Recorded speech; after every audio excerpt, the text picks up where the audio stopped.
आज की वीडियो में हम करेंगे मेथड्स ऑफ चार्जिंग डेप्रिसिएशन।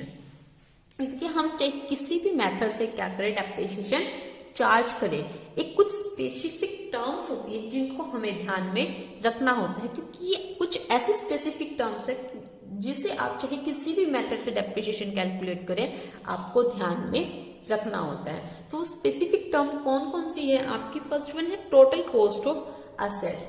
जो भी असेट आपने परचेज की है उसकी टोटल कॉस्ट क्या है, क्योंकि उस कॉस्ट के ऊपर ही हमें डेप्रिसिएशन कैलकुलेट करना होता है। ये डीप कंसेप्ट है, अभी हम इसको डिटेल में करेंगे।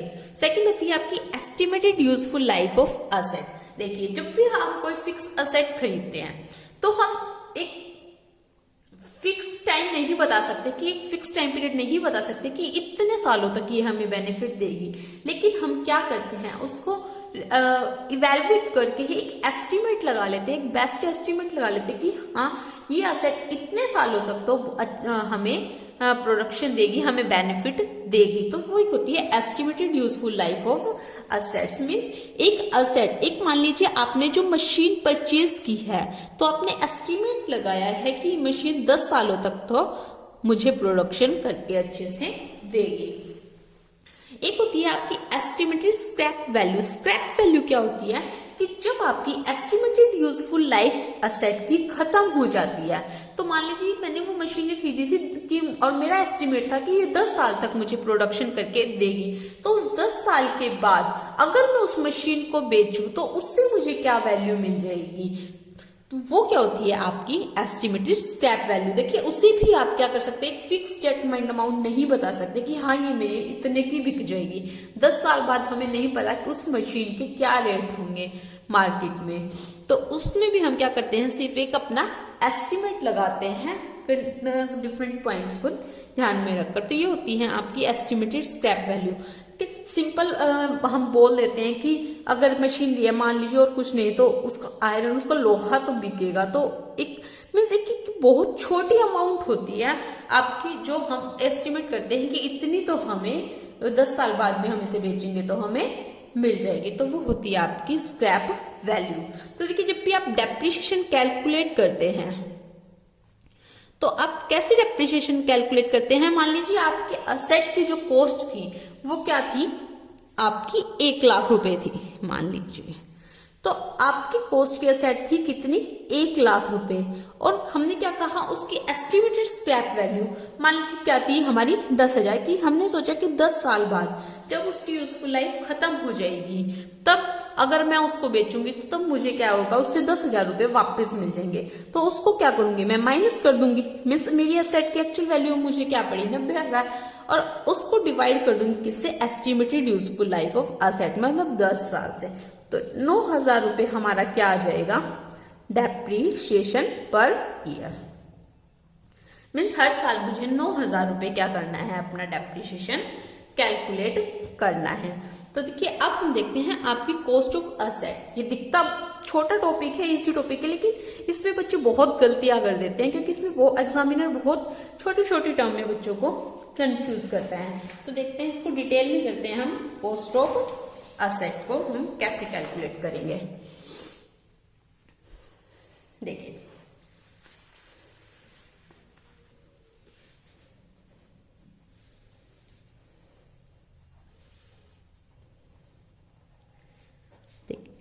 कॉस्ट ऑफ असेट को हम कैसे कैलकुलेट करेंगे।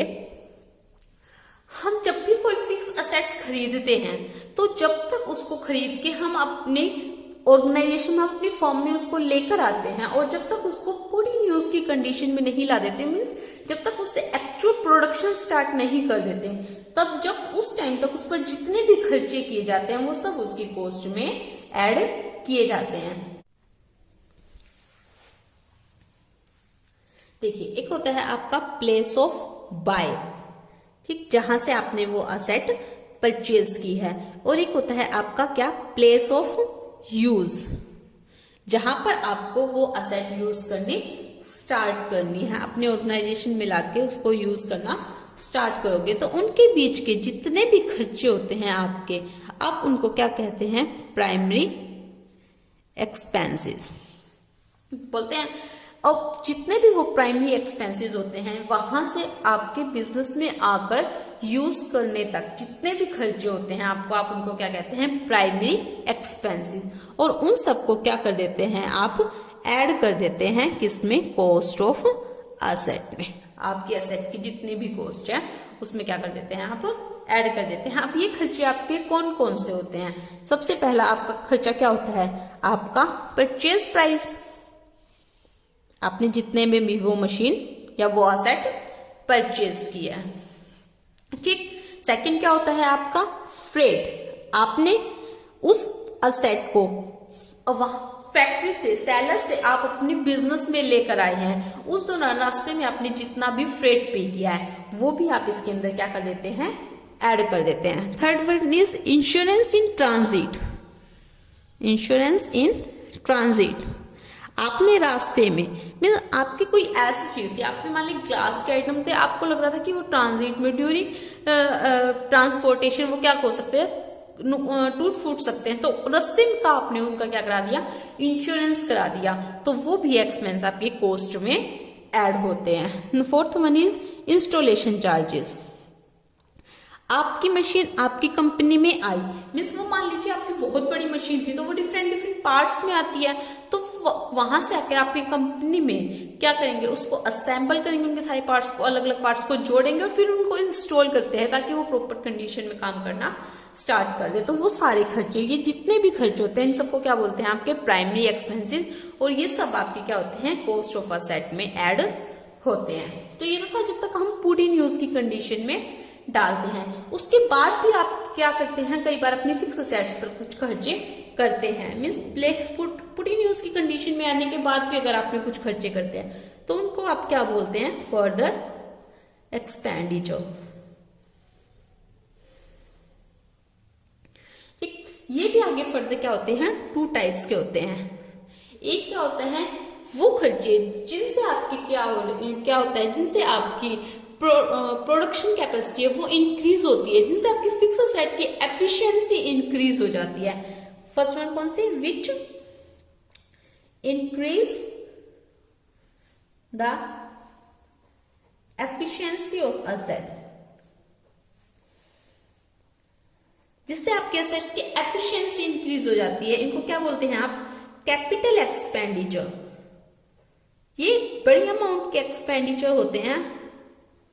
मान लीजिए, देखिए अगर आपके पास एक मशीन थी, आपके पास एक मशीन है, इसके अंदर क्या है, 100 वाट की एक मोटर लगी हुई है, जिसकी वजह से वो मशीन क्या कर रही है, डेली 100 यूनिट्स का ही क्या कर रही है, प्रोडक्शन कर रही है। लेकिन आपने क्या किया, उसमें एक और मोटर इंस्टॉल करा दी, आपने उसके अंदर एक दूसरी मोटर इंस्टॉल करा दी, कितनी, 200 वाट की, जिससे उसकी प्रोडक्शन कैपेसिटी इंक्रीज हो गई है, वो 200 यूनिट पर डे प्रोडक्शन कर सकती है।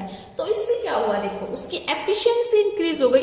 तो इन एक्सपेंसेस को क्या बोलते हैं, कैपिटल एक्सपेंडिचर, और इनको भी क्या करते हैं, आपके ऐड कर देते हैं किसमें, कॉस्ट ऑफ एसेट में। ठीक, एक दूसरे एक्सपेंसेस क्या होते हैं, जो आपकी फिक्स एसेट्स की जो एफिशिएंसी उनको मेंटेन रखते हैं, उसमें कुछ इंक्रीज नहीं करते, उनकी एफिशिएंसी को बस मेंटेन करते हैं। जैसे आपको क्या है, आपकी मशीन होती है, आपको टाइम टू टाइम उनको ऑयल देना पड़ता है, उनको ग्रीस करना पड़ता है, या फिर उसमें कुछ पीक स्क्रू वगैरह जो उसके लूज हो जाते हैं उनको प्रॉपर टाइट करके रखना पड़ता है।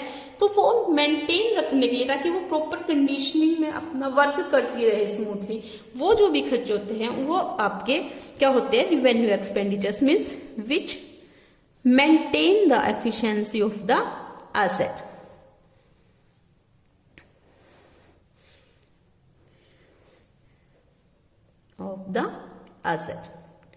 वो सारे खर्चे क्या होते हैं, आपके रेकरिंग एक्सपेंसेस या ऑपरेशनल एक्सपेंसेस, और उनको आप क्या करते हैं, कहां शो करते हैं, आप अपने प्रॉफिट एंड लॉस अकाउंट की debit side as an expense आप इनको शो करते हैं, और आप इनको अपनी कॉस्ट ऑफ एसेट में ऐड नहीं करते।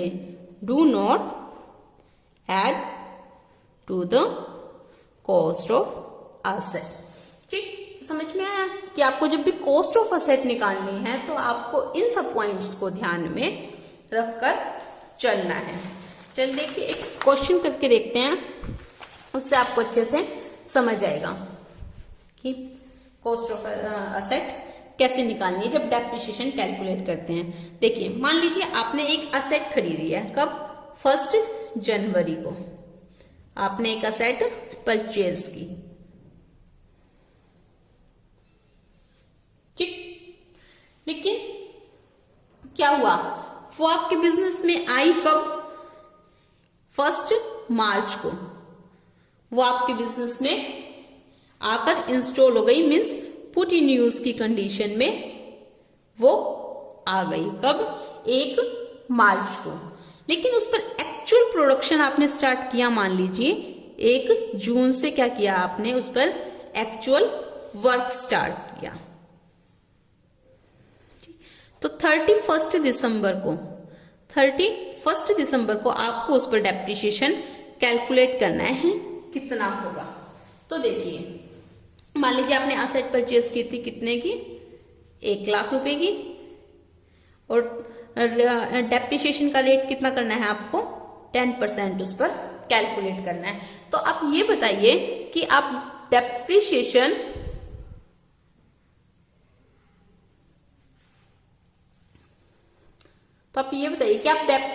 उस पर कब से चार्ज करेंगे? आप 1 जनवरी से चार्ज करेंगे, 1 मार्च से चार्ज करेंगे, या 1 जून से चार्ज करेंगे? 3 कंडीशन है आपके पास। आप डेप्रिसिएशन कब से चार्ज करेंगे? 1 जनवरी से लेकर 31 दिसंबर तक करेंगे चार्ज, या फिर 1 मार्च से लेकर 31 दिसंबर तक चार्ज करेंगे, या फिर 1 जून से लेकर 31 दिसंबर तक चार्ज करेंगे। तो देखिए ना तो आप 1 जनवरी से चार्ज करेंगे क्योंकि अभी हमने परचेज किया है, लेकिन हमारी पुट इन यूज की कंडीशन में नहीं आई, और हमने क्या कहा था, जब तक असेट पुट इन यूज की कंडीशन में नहीं आती तब तक हम उस पर डेप्रिसिएशन चार्ज नहीं करेंगे। तो ये वाला केस तो कैंसिल हो गया। सेकंड, एक ये देखते क्या है, 1 जून से हमने एक्चुअल वर्क 1 जून को स्टार्ट किया है, तो क्या हमें 1 जून से ही डेप्रिसिएशन कैलकुलेट करना चाहिए? जी नहीं। क्यों?